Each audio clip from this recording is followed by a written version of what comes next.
The subject of my research is keeping children safe in vehicles on Canada's roadways. Road crashes are the leading cause of death of Canadian children, and they have been for a number of years. We've made very little gains in this area of public health and safety.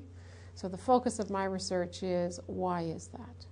How do we get families to keep their children safe and not lose so many children in these families every year? We realized fairly early in this program of research that we would have to observe parents in a naturalistic setting like the side of a road to really fully understand how are kids traveling in vehicles in safety seats or booster seats or nothing at all.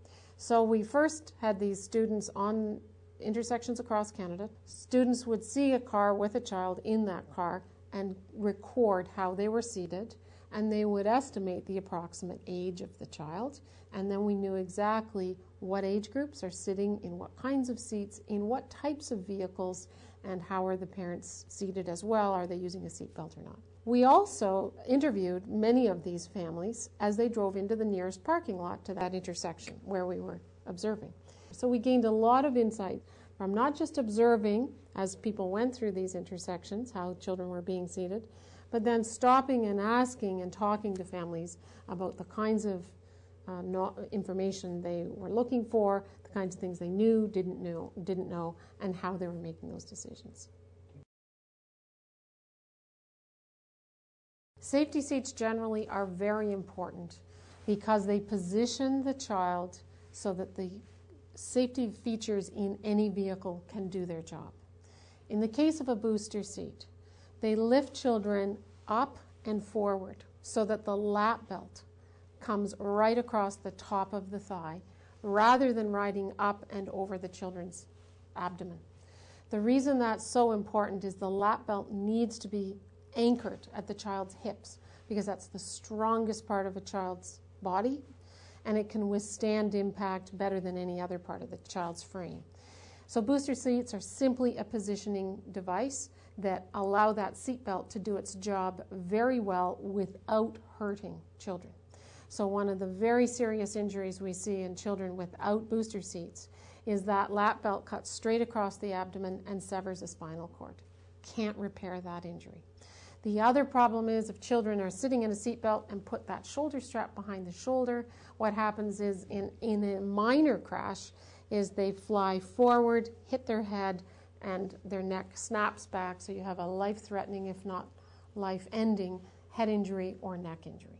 So the booster seats simply position children so the seatbelt does its job in preventing the severity of the injury and preventing injuries where children are killed. And that's the real critical importance of a booster seat.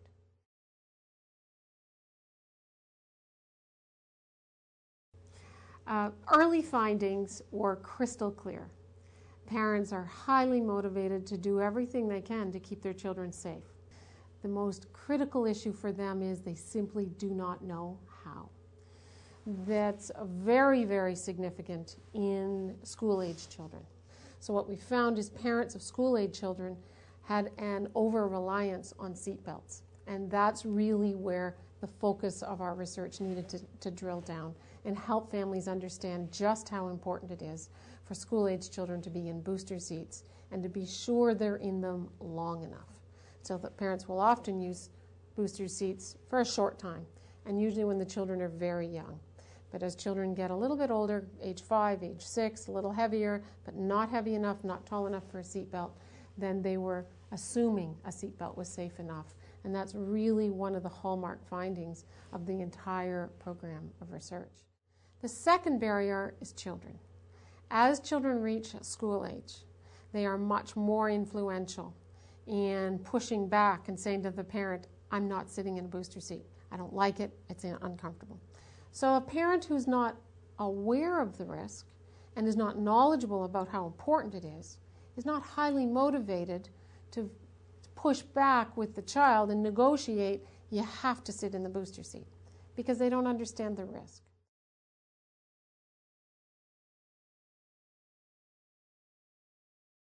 When you look at the research evidence, research evidence defines safe use of child seats. And the best evidence tells us that in order for a child to be correctly seated in a safety seat, it depends on the child's height and weight. Infants should be in an infant seat, rear-facing in a vehicle until a minimum of 1 year of age, because baby's head and neck is too heavy and the muscles are not well enough developed to protect them riding forward. They need to be in that baby seat as long as possible in terms of their height and weight according to manufacturer's directions, but it usually is minimum 22 pounds in weight and 21 inches in height. Once their child is at least 1 year of age and meets those minimum height and weight requirements, they can be turned forward-facing. Forward-facing, the easy way to remember how long your child should be in a forward-facing seat is 40-40. 40 pounds, 40 inches. What Canadian parents often do is go from the forward seat into the seat belt. Children need to be in a booster seat when they're over 40 pounds until a minimum of 80 pounds in weight and a minimum of 57 inches in height. Those heights and weights, as I said, are the minimum. If you talk to trauma surgeons in Canada, they'll always say more is better, but the minimum height and weight together must be met. So if you have children who become real tall and slim because they've had a growth spurt, they've got to meet the minimum weight of 80 pounds before they're safe in a seatbelt, because that's when the bone structure is solid enough for that seatbelt to do its job.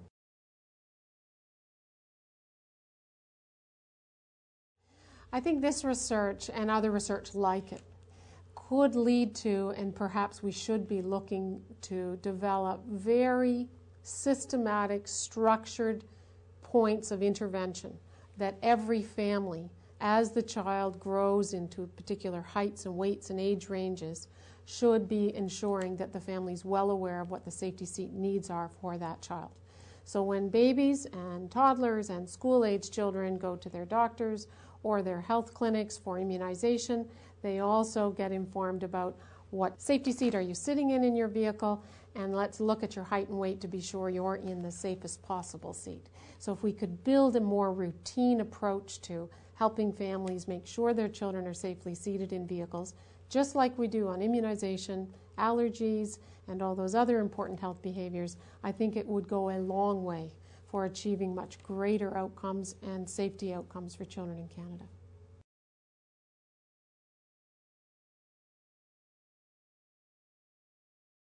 The future directions of this research is to inform my colleagues in the health professions. Nurses and physicians in emergency departments, pediatricians, family health teams, primary care physicians, nurse practitioners, all of us need to be very well educated and very clear on the importance of safe use of child seats and booster seats for our school-age children, so that we can give that much more support to these families as children grow and develop over time.